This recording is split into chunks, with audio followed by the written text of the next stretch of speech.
Vou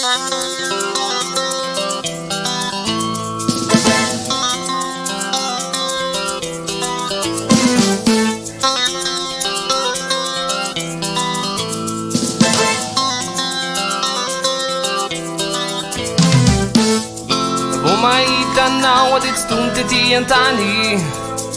Tonafana bentato anaty Tonitsela dobodoboka ny fo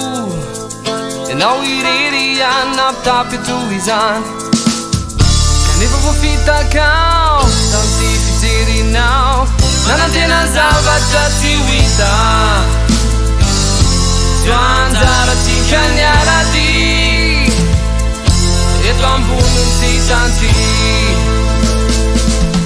Maty aho, tena maty be mihitsy ho azaho Raha vao nahitanao Ohatry nivoaka mihitsy ny foko Dianao antsokosoko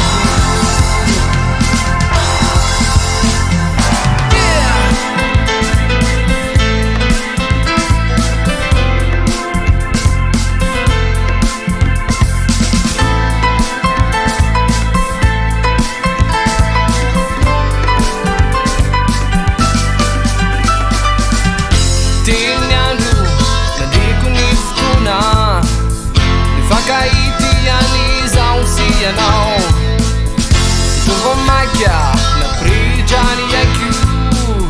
Ny fahitako anao iny matetiky isan'andro